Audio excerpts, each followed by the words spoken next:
வணக்கம். நான் விஆ டியூஷன் ரேவதி மின்னல் பேசுகிறேன். எல்லோரும் எப்படி இருக்கீங்க? இன்றைக்கி நம்ம டிஸ்கஸ் பண்ண போகிற டாபிக் வந்து பார்த்திங்கன்னா சைக்காலஜி.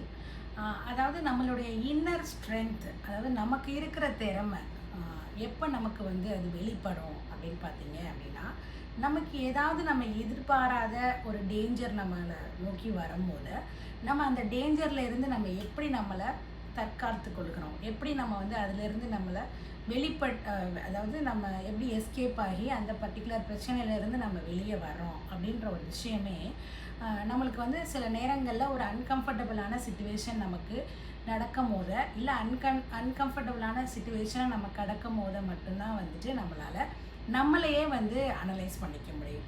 இந்த மாதிரி ஒரு சுச்சுவேஷன் தான் இன்றைக்கி நான் ஒரு ஸ்டோரியில் உங்களுக்கு ரிலேட் பண்ணி சொல்ல போகிறேன். அதாவது என்ன அப்படின்னா, ஒரு ஃபார்மர் இருந்தார். அந்த ஃபார்மர் வந்து பார்த்திங்கன்னா ஒரு நல்ல ஒரு ஹெல்தியான மாடு ஒன்று வச்சுருந்தார், கவ் ஒன்று வச்சுருந்தார். அந்த ஊர்லேயே வந்து பார்த்திங்கன்னா அந்த ஃபார்மர்கிட்ட இருக்கிற ஒரு சொத்து அப்படின்னு சொல்லி பார்த்திங்கன்னா அந்த மாடு தான். ஸோ எல்லாருமே சொல்லுவாங்க, இந்த மாடை வச்சு தான் வந்து அவருடைய வாழ்வாதாரமே இருக்குது அப்படின்ற மாதிரி. ஸோ அவரோட ஃபார்மரோட முழுக்க அவருடைய ஏர்னிங்ஸ், அவருடைய சாப்பாடு, அவருடைய எல்லா விஷயங்களையுமே வந்து அந்த மாடை டிபெண்ட் பண்ணி தான் அவரால் வாழவே முடிகிற மாதிரி ஒரு சிச்சுவேஷன். அப்போ எல்லாருக்குமே அந்த மாடு மேலே ஒரு பெரிய ஒரு எப்படி சொல்கிறது, ஒரு கண் இருந்துக்கிட்டே இருந்துச்சு. பரவாயில்லையே, அவன் ஒன்றுமே இல்லாமல் இருந்தாலும் இந்த மாடு வந்து அவனுக்கு போதுமான அளவு பால் கொடுக்கறதுலே அவன் வந்து ஃபினான்ஷியலாக அவன் கொஞ்சம் ஸ்டேபிள் ஆகிட்டே இருக்கான் அப்படின்ற மாதிரி. அப்போ என்ன பண்ணாங்க அப்படின்னா, ஊர் மக்கள், அதாவது எல்லாருமே வந்து எல்லாருடைய முன்னேற்றமும் சில பேருக்கு வந்து கண்ணை உறுத்த தானே செய்யும். எல்லாருமே நம்மளுக்கு ஃபேவராக இருப்பாங்க அப்படிலாம் நம்ம சொல்ல முடியாது தானே. அதனால் என்ன பண்ணுறாங்க அப்படின்னா, இப்போ அதாவது அந்த மாடு வந்து என்ன பண்ணுவான் இந்த ஃபார்மர் அப்படின்னா, கரெக்டாக அந்த மாடு வந்து காலையிலையும் ஈவினிங்கும் எப்போ பால் கறக்கிற மாதிரி ஒரு டைம், எப்படி சொல்கிறது, ஒரு அலாரம் வச்ச மாதிரி அந்த மாடு கரெக்டாக அந்த மாட்டுக்காரங்கிட்ட காலையிலையும் சாயங்காலமும் மட்டும் போய் பால் கறக்கிறதுக்கு சரியாக போயிடும். மீதி நேரம், இந்த பகல் நேரத்தில் என்ன பண்ணுவோம் அந்த மாடு அப்படின்னா, அது பாட்டுக்கு புல்லெல்லாம் மேய்ஞ்சிக்கிட்டே இருக்கும். ஸோ அதுவுமே வந்து பார்த்திங்கன்னா நிறைய பேருக்கு வேறு மாடுகள்லாம் வச்சுருக்கிற ஃபார்மர்ஸ்க்கு வந்து எப்படி இருக்கும் அப்படின்னா, நம்ம மாடெல்லாம் மேய்ச்சா அது எங்கேயாவது வழி தவறி போயிடுது, இந்த மாடு மட்டும் அவன் கட்டுறதே இல்லை, ஆனால் கூட சரியாக அதோட பாதையை அது கண்டுபிடிச்சி வந்துடுது அப்படின்னு சொல்லிட்டு ரொம்ப நாள் வந்து ஒரு சில அந்த எப்படி சொல்கிறது, ஒரு பொறாமை குணம் கொண்ட சில பேர் வந்து அதை ஒரு பெரிய விஷயமா பேசிக்கிட்டே இருந்தாங்க. ஒரு நாள் என்ன ஆயிடுது அப்படின்னா, இந்த மாடு வந்து என்ன ஆயிடுது, வழி தவறி, அதாவது மாடாக வந்து ஆக்சுவலாக வழி தவறி போகலை, அந்த மாடு வந்து புல்லை மேய்ஞ்சிக்கிட்டே இருக்கிற சமயத்தில் ஒரு சத்தத்தை வந்து மேக் பண்ணிடுறாங்க. அப்போ அந்த சத்தம் ஜென்ரலாகவே வந்து அனிமல்ஸ் எல்லாருமே வந்து எப்படி இருக்கும், அனிமல்ஸ் எல்லாமே இந்த தீபாவளி டைம்லலாம் நம்ம கிராக்கர்ஸ்லாம் போடும் போது அந்த வெடி சத்தத்துக்கு வந்து மாடெல்லாம் அரண்டு ஓடும் அப்படி தானே. அந்த மாதிரி வந்து இந்த சத்தத்துக்கு அந்த மாடு வந்து என்ன பண்ணிடுது அப்படின்னா, தன்னோட வில்லேஜிலேருந்து கொஞ்சம் தூரம் வழி மாதிரி போயிடுது. இந்த மாதிரி வழி மாறி போகும்போது அது எங்கே போயிடுது அப்படின்னா, ஒரு காட்டு பகுதியை நோக்கி அது போயிடுது. இதை வந்து அதாவது இந்த மாதிரி மாடு வந்து வெறிச்சு ஓடணுன்றதுக்காக தான் இந்த சத்தத்தையே வந்து அந்த வில்லேஜில் இருக்க பொறாமை குணம் கொண்ட சில பேர் தான் இந்த சத்தத்தையே வந்து அவங்க மேக் பண்ணாங்க. அவங்களுக்கு நல்லா தெரியும் இந்த மாடு வந்து காடை நோக்கி போயிடுச்சு அப்படின்னு. ஆனால் அவங்க ஒன்றுமே நடக்காத மாதிரி என்ன பண்ணிட்டாங்க, அவங்க வந்து அவங்களோட வேலைகளை பார்க்க போயிட்டாங்க. இந்த மாடு வந்து என்ன பண்ணிடுது, காட்டை நோக்கி ஓடிடுது. அப்போ அந்த சத்தத்தில் எங்கே போகிறோன்னே தெரியாமல் அந்த மாடு ஓடுது. அப்போ ஒரு கட்டத்தில் வந்து மாடு ரியலைஸ் பண்ணுது என்னென்னா, அது எப்பயுமே இருக்கிற இடத்துல அது இல்லை. சுற்றி பார்க்குது, மாடை சுற்றி ஒரே அதுக்கு கொஞ்சம் நேரத்தில் என்ன ஆகுது அப்படின்னா இருட்ட ஆரம்பிக்குது. சுற்றி காட்டுக்குள்ளே இருக்கிற மாதிரி எங்கே பார்த்தாலும் மரங்களும் செடிகளும் இருக்குது. அதுவும் அதால் எவ்வளோ முடியுமோ அவ்வளோ தூரம் நடக்குது. ஆனால் அதுக்கு அந்த காட்டை விட்டு வெளியில் வர்றதுக்குரிய வழி தெரியவே இல்லை. இப்போ இந்த சைடு வந்து பார்த்தீங்க அப்படின்னா இந்த ஃபார்மர் வந்து என்ன பண்ணுறான் அப்படின்னா, அந்த மாடு வந்துடும் வெயிட் பண்ணுறான். ஈவினிங் ஆயிடுச்சு, அந்த பால் கறக்கிற டயத்துக்கும் அந்த மாடு வரலை. கொஞ்சமாக இவனுக்கு என்ன ஆயிடுது அப்படின்னா, கவலை வந்து ரொம்ப அதிகமாகிடுது. ஏன்னா இவனுக்கு இருக்கிற ஒரே ஒரு வாழ்வாதாரம்னா அந்த மாடை டிபெண்ட் பண்ணி தான். ஸோ அவன் பாலும் கறக்க முடியல, அதுக்கடுத்து மாடும் எங்கே போச்சுன்னு தெரியல, இருட்டு ஆகிக்கிட்டே இருக்குது. அவன் அப்படியே ஊர் முழுக்க வந்து அவன் மாடை தேடுறான். ஆனால் இந்த மாடை விரட்டினவங்களுக்கு தெரியுது இவன் மாடை தேடுறான்னு, ஆனால் சொல்ல மனசு இல்லை. இப்படி ஒரு சிச்சுவேஷன். இப்போ இந்த மாடு வந்து என்ன பண்ணுது அப்படின்னா, இப்படி போகும்போது ஒரு கட்டத்தில் மாடு வந்து களைச்சு போயிடுது. களைச்சி ஒரு இடத்துல அப்படியே உட்காந்துருது. ஆனால் வந்து இருட்டு அதிகமாகிடுது. இந்த மாடு வந்து வழியை தேடுறேன் அப்படின்னு சொல்லிட்டு என்ன பண்ணிடுது அப்படின்னா, இன்னும் அடர்ந்த காடுக்குள்ளே அப்படியே போய்கிட்டே இருக்கு. அதுக்கு வெளியே வர்றதுக்கான வழியே தெரியல. அப்போ பார்த்தீங்கன்னா ஒரு ராத்திரி ஆக ஆக என்ன இருக்கும், காட்டு விலங்குகள்லாம் இருக்கும்ல காட்டுக்குள்ளே. அப்போ அதுக்குரிய வேட்டையாடுற சமயமே வந்து இந்த ராத்திரி ஒரு ஈவினிங் டைம் மாதிரி தானே. அப்போ என்ன பண்ணுது அப்படின்னா, இந்த மாடு வந்து தன்னை அறியாமல் என்ன பண்ணுது, கண் அசந்துருது அந்த டயர்டில். அப்போ அதுக்கு ஏதோ ஒரு சலசலன்னு ஏதோ சத்தம் கேட்குது. அந்த மாடு வந்து கண்ணை முழிச்சு பார்க்கும் போது அதை சுற்றி இருட்டுக்குள்ளே விலங்குகளுடைய கண்கள் மட்டும் அதுக்கு தெரியுது. ஒரே மாதிரியான கண்கள் தெரியுது. அப்போ தான் வந்து ஒரு பதட்டத்தில் டக்குன்னு மாடு எந்திரிச்சு நிற்கும் போது தான் தெரியுது அதை சுற்றி என்ன இருக்குது அப்படின்னா, நரி கூட்டம் வந்து அந்த மாடை வந்து சூழ்ந்துருச்சு அப்படின்னு அதுக்கு அப்போ தான் தெரியுது. நரி வந்து ஒரு கிட்டத்தட்ட ஒரு கூட்டமாக ஒரு 20 நரி கிட்ட வந்து இருக்குது. இந்த மாடு நல்ல கொழுன்னு இருக்கிறனால இந்த நரிகளுக்கு வந்து எப்படி இருக்குது, நம்மளுக்கு பெரிய ஃபீஸ்டே கிடச்சிருச்சுன்னு பயங்கர சந்தோஷத்தில் இருக்குது. இப்போ இந்த மாடு வந்து அப்படியே அரண்டு போய் நிற்கிது. ஆனால் மாடால் எங்கேயுமே ஓட முடியாது, ஏன்னா சுற்றி நிற்கிது. அப்போ இப்போ என்ன பண்ணுது அப்படின்னா, இந்த மாடை வந்து யார் வந்து இந்த மாட்டுக்கிட்ட வர்றா அப்படின்னா, அந்த நரி கூட்டத்துடைய தலைவன் அப்படின்னு வச்சுக்கோங்க. ஒரு நரி மட்டும் என்ன பண்ணுது அப்படின்னா, முன் வந்து இந்த மாடை இப்படியே சுற்றி பார்க்குது. மற்ற நரிகள் எல்லாமே இந்த மாடை முறைச்சி பார்த்த மாதிரி அப்படியே நிற்கிது. அப்போ என்ன ஆகுது அப்படின்னா, இந்த நரி வந்து சொல்லுது, அதாவது அது தலைவன் அப்படின்னு இந்த மாடு புரிஞ்சுக்குது. சொல்லுது, நமக்கு இவ்வளோ பெரிய உணவு கிடச்சிருக்கு, நம்ம இதை காலையில் நம்ம வந்து இப்போ தான் நம்ம வேட்டையாடி முடிச்சுட்டு வரோம். பொதுவாகவே காட்டு விலங்குகள் வந்து பார்த்திங்கன்னா பசியாக இருக்கும் போது தான் வந்து அதோடைய வேட்டை இதை வந்து அடித்து சாப்பிடும் அப்படின்ற மாதிரி நம்ம கேள்விப்பட்டிருக்கோம், அப்படி தானே. ஸோ அதனால் என்ன பண்ணுது, இந்த மாடை வந்து ரிசர்வ்டு ஃபுட்டு மாதிரி அடுத்த நாளைக்கு நம்ம சாப்பிட்டுக்கலாம், காலையில் விடிஞ்சோன்னே நம்ம சாப்பிட்டுக்கலாம் அப்படின்ற மாதிரி இந்த மாடை என்ன பண்ணுறாங்க அப்படின்னா, ஒருத்தருக்கு ஒருத்தர் என்ன பண்ணுறாங்கன்னா டேர்ன் போட்டு இந்த மாடை காவல் காக்குறாங்க. ஏன்னா இந்த மாடு வந்து ஓடிடக்கூடாதுல்ல, அதனால. அப்போ என்ன பண்ணுறாங்கன்னா, ராத்திரி ஆனனால இந்த மாடை வந்து காவல் காக்கிறதுக்கு ஒருத்தவங்கள கூப்பிட்றாங்க. அந்த நரி வந்து எப்படி வருது அப்படின்னா, ஆக்சுவலாக இந்த நரி வந்து சொல்லுதில்ல, இந்த மாடை வந்து நம்ம இப்போ வேட்டையாடி சாப்பிட வேணாம், நாளைக்கு சாப்பிடுவோம்னு சொல்லும் போது அந்த கூட்டத்தில் எல்லாரும் ஒரு நரியை மட்டும் திரும்பி பார்க்குறாங்க. இதை யார் கவனிச்சிருக்கா அப்படின்னா, இந்த மாடு வந்து கவனிக்குது. அதை திரும்பி பார்த்தோன்னே அந்த பர்டிகுலர் நரி வந்து பார்த்திங்கன்னா, இந்த தலைவன் சொல்கிறத வந்து பெருசாக அதில் உடன்பாடு இல்லை அப்படின்ற மாதிரி ஒரு ரியாக்ஷன் கொடுக்குது.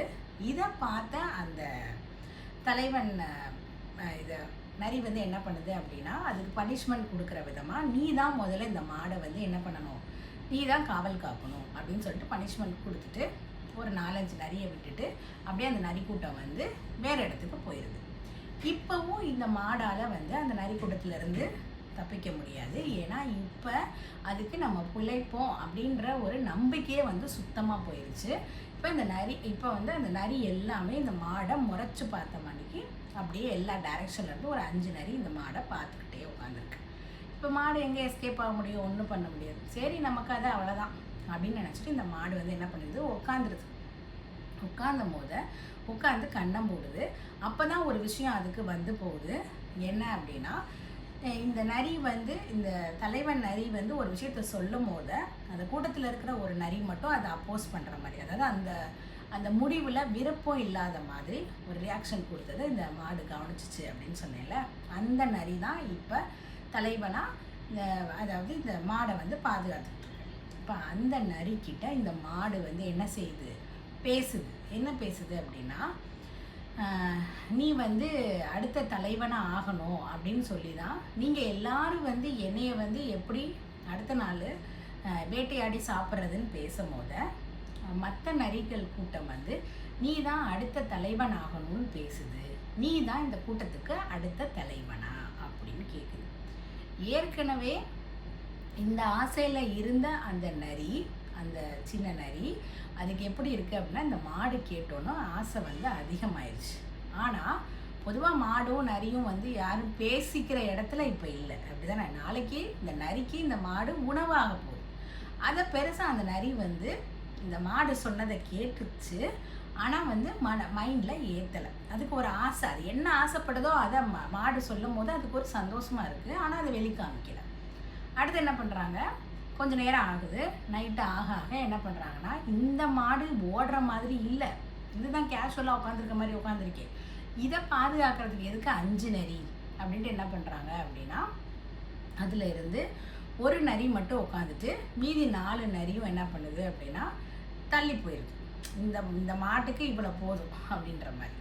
இந்த மாடு வந்து இந்த ஒரு நரிக்கிட்டையும் இதே விஷயத்தையே சொல்லுது, நீ தான் வந்து அடுத்த தலைவன் ஆகணும்னு நினைக்கிறான், நீ தான் அடுத்த இதே மாதிரியே அந்த மீதி இருக்கிற 4 மாடுகிட்டையும் அது டர்ன் டியூட்டி போட்டு வர்ற மாதிரி இப்படியே சொல்லுது.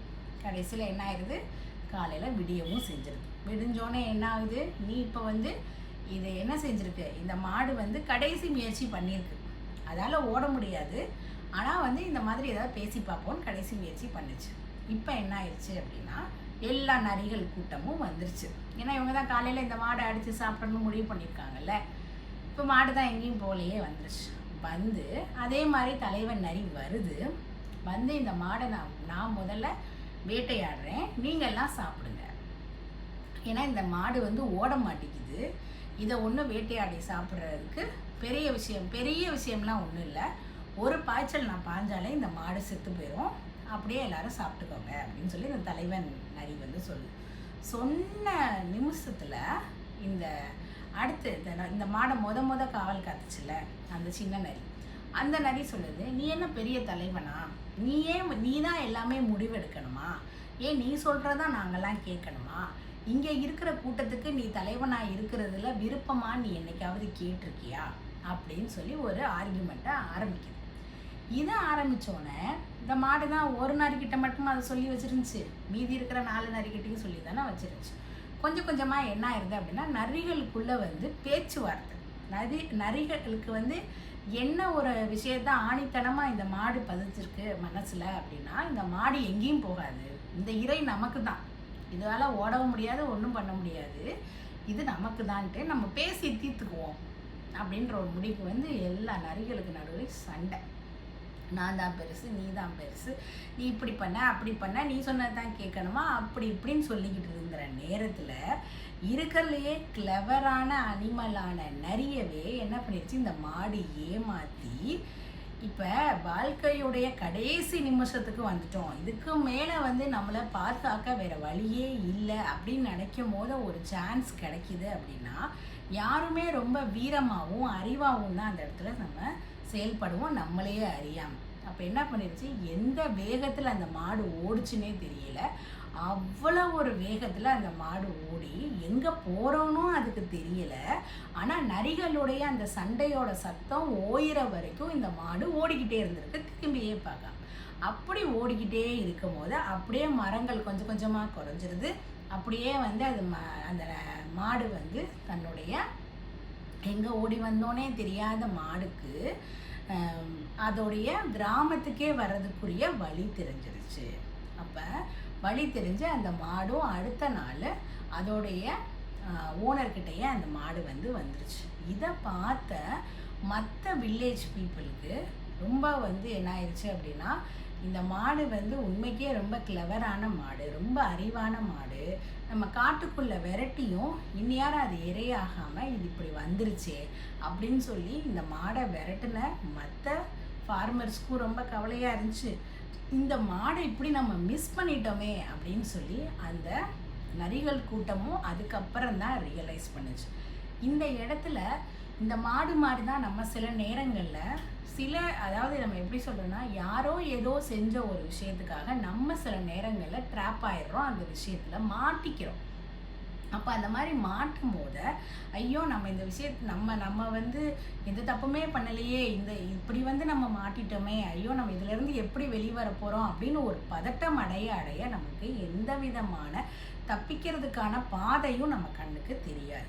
இது வந்து யாராவது நம்மளை கடத்திட்டு போய் வச்சு அப்படி இதை நீங்கள் ரிலேட் பண்ணக்கூடாது. இதுதான் நம்மளை சுற்றி நடக்கிற சிச்சுவேஷன்ஸ். ஏதோ ஒரு சிச்சுவேஷன் காரணமாக நம்மளை யாரோ திட்டாங்க, இல்லை நம்மளுக்கு ஃபேவரான சிச்சுவேஷன் அமையலை அப்படின்றதுக்காக ஐயோ நம்ம இப்படி தப்பு பண்ணிட்டோம், ஐயோ நம்ம இந்த மாதிரி மாட்டிட்டோம் அப்படின்னு சொல்லி ஒரு பதட்டமாக ஒரு விஷயத்தை நம்ம ஹேண்டில் பண்ணும் போது நமக்கு அதுக்கு எந்த சொல்யூஷனும் கிடைக்காது. இந்த மாடு வந்து ஒரு கட்டத்தில் சுற்றி ஒரு 20 நரி சுற்றி இருக்கும் போது அது ஓடணும்னு ட்ரை பண்ணியிருந்தா அடுத்த நாள் வரைக்கும் வச்சிருந்து இந்த மாடை சாப்பிட்லான்ற முடிவுக்கு அந்த நரிகள் வந்திருக்காது. அப்படி தானே? அப்போ என்றைக்குமே உங்களோட சிச்சுவேஷன் என்னவா இருந்தாலும் ஒரு பதட்டப்படாமல் அதில் இருந்து வெளியில் வர்றதுக்கான ஒரு நிதானத்தை நம்ம ப்ராக்டிஸ் பண்ணணும். அந்த ப்ராக்டிஸ் எப்போ வரும் அப்படின்னா, நம்ம என்ன செயல் செய்கிறோம், இந்த சூழ்நிலையில் நம்ம என்ன செய்யணும் அப்படின்னு நமக்கு ஒரு கிளாரிட்டி இருந்தால் மட்டும்தான் இந்த மாதிரி நம்ம எதிர்பாராத பிரச்சனைகள்ல இருந்து நம்மளை வெளியே கொண்டு வந்துக்கலாம். நாளைக்கு ஒரு நல்ல வீடியோவில் சந்திக்கலாம். தேங்க்யூ.